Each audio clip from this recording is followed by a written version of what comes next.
The Mendon-Honeoye Falls-Lima Sentinel welcomes you to this edition of the Mayors and Supervisors Weekly Update, brought to you by... Each week, our community makes history. Each week, you make history. And each week, there's only one source to turn to for the first take on history. You know what that is? Subscribe to the Sentinel right now to discover the history being made in your own backyard. The Mendon-Honeoye Falls-Lima Sentinel. More than just your news, it's your history. Hey, welcome everyone to this week's edition of the Mayors and Supervisors Update. I'm Chris Carosa, publisher of the Mendon-Honeoye Falls-Lima Sentinel, and each week we bring you the goings-on in the various towns and villages that we cover. This week we'll be starting with Mike Falk in the town of Lima, county of Livingston. Mike, what's going on there? Hello, Chris. Thanks for having us again. Back on Tuesday, June 6th, the Lima Town Board held a public hearing regarding the school resource officer issue. The proposed three-way split between HFL, LCS, and the town of Lima to place a resource officer here at Lima Primary, Lima Christian School, and here within the township. At the conclusion of the hearing, the town board did approve the one-year contract for the three-way split. Prior to that, of course, Lima Christian School had also approved that. Honeoye Falls-Lima will be holding its public hearing on this issue Tuesday, June 13th at the HFL cafeteria at 7 p.m. Members from all three entities and the Livingston County Sheriff's Department will be there. Please attend if you want to weigh in. The town was notified of the Excelis Blue Cross Blue Shield comment period for next year's rates. I have a comment, but I'm not going to actually say it on this video. Proposed is a between 13.5% and 16.5% increase, depending on which plan, and the town offers 3 to its employees. It'll probably end up somewhere in there. Good thing the budget season is coming. Livingston County has seen a reduction in overdoses due to the opioid crisis.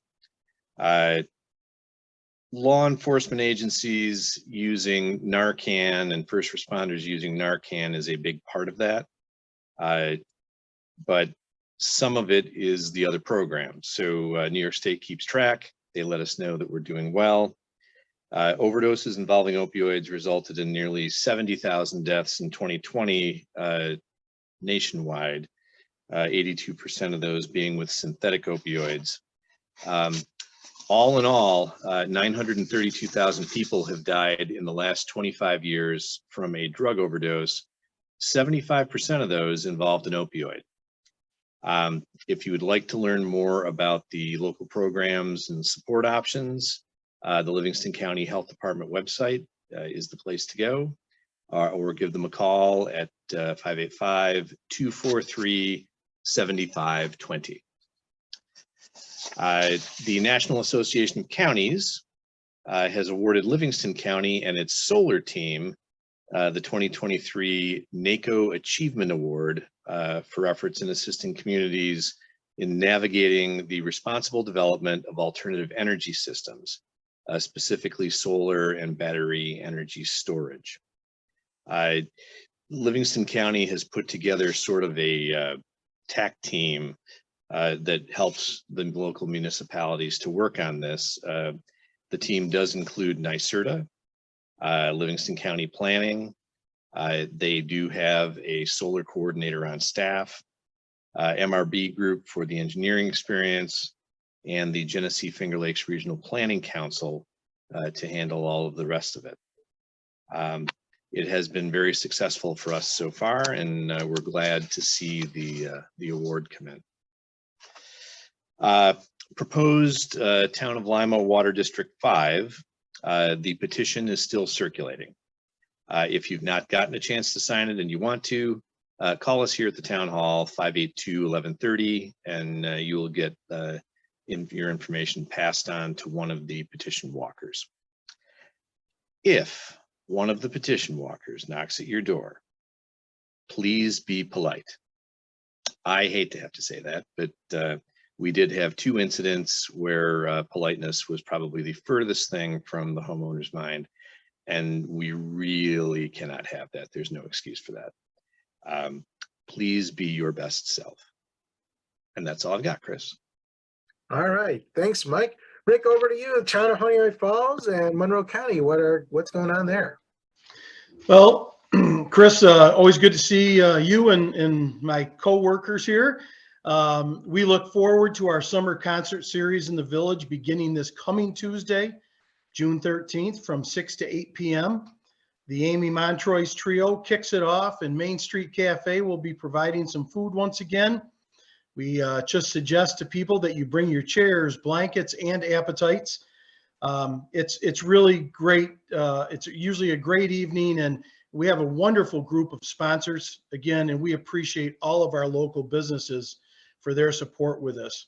Our village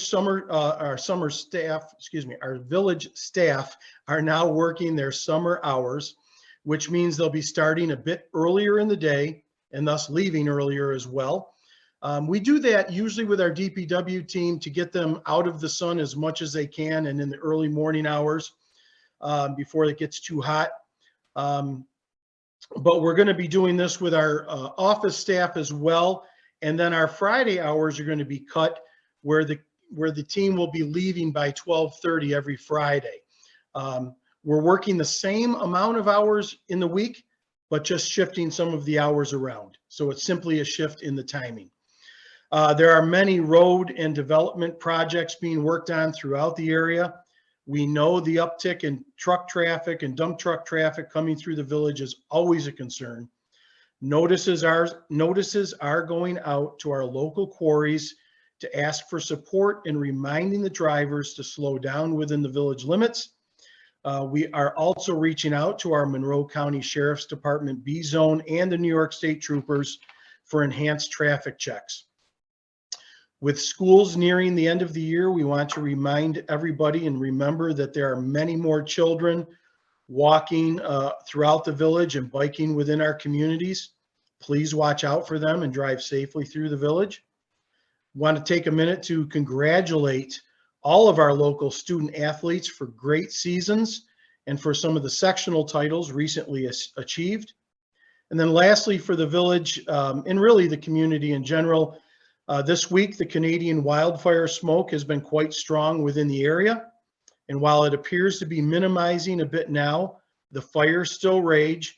And with the wind change, it certainly may continue to impact us. The concern for one's health really centers around the heavy particulates within the smoke.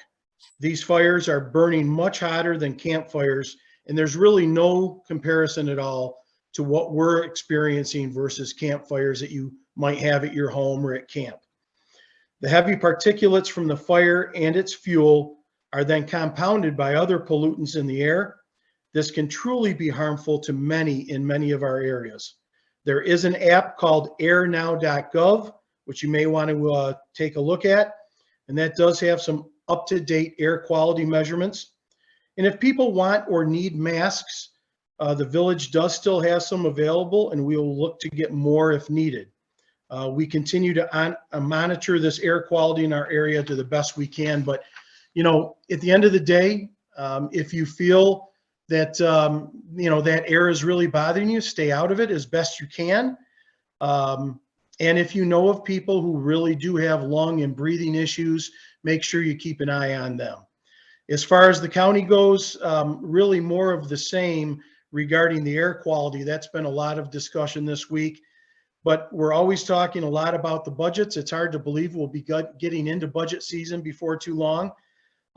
Likewise, with like in our own communities, road and construction projects are very prevalent. And we're also talking a lot about our procurement policy. Most municipalities around the state and even in our area have moved more from a low bid type process or low price type process to a best value process. And the county is Monroe County is one of the few around that's not using that policy right now. And we are going to be looking at that as well. We know that sometimes the lowest bid is not always the best value, and that's been proven many times. And we really want to take a look at that, because in the end, we think we can save are save money not only in price but in value over the long term. So that's something that the county is looking at now, and we feel it's very important to move forward with that. So more on that as we get through that process. Chris, thanks again for the opportunity. I hope everyone has had a great weekend and a great week coming up. All right, thanks, Rick. Over to you, John, in the town of Mendon. What do we got going there? Thanks, Chris. Just a quick reminder to everybody that we're upcoming summer rec. And if you haven't signed up for summer rec, there is still an opportunity. There is a late fee that went into effect recently, but it's not too late to sign up. The military memorial dedication on Sunday, June 11th. We want to thank everyone who attended that memorial and appreciate the community's support throughout that dedication and the remembrance of those three servicemen who were tragically killed in the town of Mendon. Our splash park opened on May 29th. Just the weatherman must have known what day we'd planned to open it because the temperature went right to 80 degrees. We had huge number of people there to enjoy it. We did receive some complaints about the slippery surface. And as somebody who grew up with a swimming pool in the backyard and had to be reminded more than once as a child, and probably even beyond my childhood, not to run, I did remind people that do not run. But there were still complaints beyond that. So we're shut down right now. We're shut down because of the military memorial dedication, but also we're having the engineer look over the surface and determine what is our best course of direction going forward as far as the surface of that park. On Semmel Road, there was some discussion about the tennis courts there and adding pickleball lines there. For those of you who don't know, the town of Mendon has dual courts, both pickleball and tennis on 251 on the it's technically, the Rush Mendon Road, right in Mendon Center. And the two courts over at Semmel Road are tennis only. We had some requests to make those pickleball as well, and received quite a bit of information from the tennis players in the town of Mendon, how they would like to just keep those two courts for tennis only. So the town board will be considering that going forward. Also, Mendon Carnival was a big success. I was there working at one of the concession stands, and as advertised, it was one of the best 3 days in Mendon. Also, I want to thank everybody who attended the Memorial Day ceremonies that we had both in the town and the village.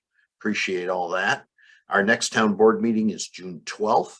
We have 4 local laws that are under consideration for the town board, and I expect that the town board will take action to either ratify or deny those 4 local laws. Lastly, I want to remind everyone, as did my counterpart, Mayor Milne, speed. We're getting to the end of the school year. I know there's a lot of students driving. There's also a lot of people speeding who aren't students. Please be aware of the speed limits throughout the town, the village. Please be aware of people who are now on their bicycles, on their motorcycles, walking on the shoulders of the roads, etc. Please be aware of all that, and we appreciate your patience throughout this time of year. Thank you. All right. Thank you, John. Now it's Steve's turn. Steve, what's happening in Henrietta? So we have a couple temple dedications or rededications. The first one is tomorrow when we're recording, but yesterday when we're airing. I learned from last week. So it's on the 10th. It's the Wat Pa Lao Temple on Martin Road. And the Laotian ambassador to the United States is expected to be in attendance. So they basically just, they expanded the temple.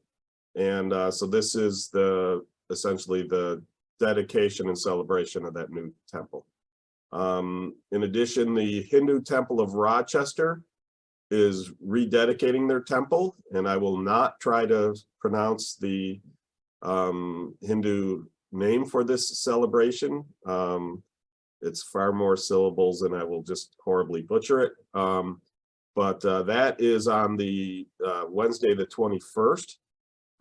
It's largely all-day event. This is a once every 12 years they rededicate the temple, so this is the second time that they're having this celebration. So that's exciting. A couple temples in town. You know, as we've talked about before, Henrietta has a very diverse population.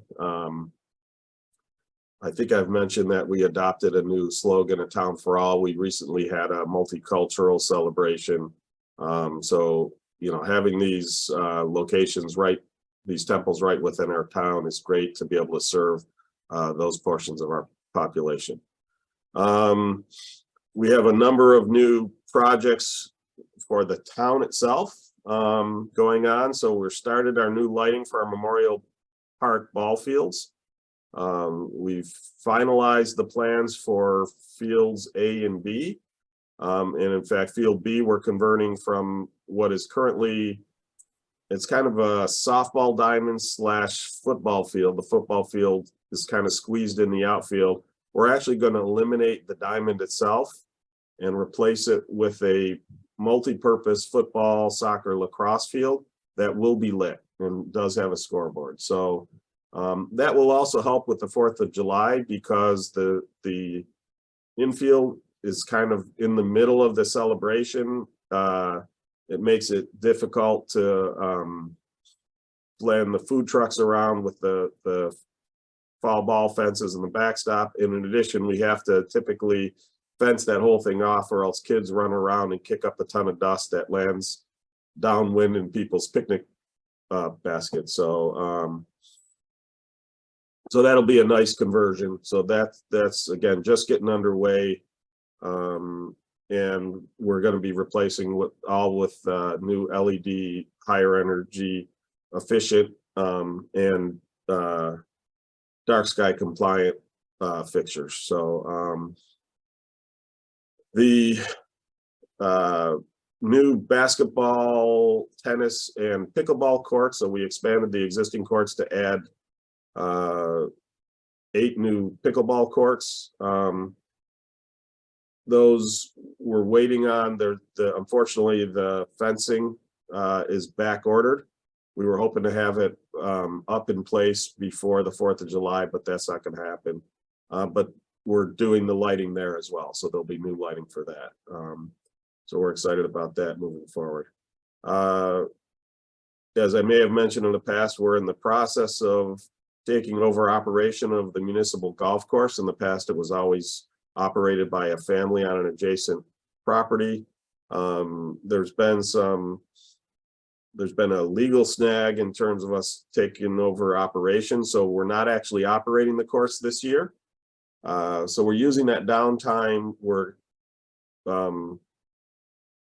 In fact, this week we have resolutions to purchase the new sand, gravel, sod, and irrigation necessary to redo all the problem sand traps. We're redoing a bunch of the irrigation. There's a couple culverts, creek culverts that need to be replaced. So basically work that would be problematic if there were golfers about. We're doing that now while there's no golfers. So don't be surprised when you start to see heavy equipment out on the golf course. And then finally, projects that developers are bringing to us. We have a new senior housing project that's up for a special use permit hearing. I've reached out to the developer to try to encourage them to make one of the buildings more deaf friendly, since we have a large deaf and hard of hearing population in town. So, you know, hopefully one of the units will be wired with, you know, strobes, both from an emergency standpoint, but also from a doorbell standpoint. So that's about it. All right, thanks. Any of you other guys have something that you might have forgotten that you want to add? Seeing none, thank you for being on today's show. Thank you all for listening. Remember, we broadcast this every Sunday at 1 o'clock in the afternoon. Just like our Facebook page or subscribe to our YouTube channel, and you will be notified when the program airs. Other than that, have a great week. We will all see you next week. Bye-bye for now.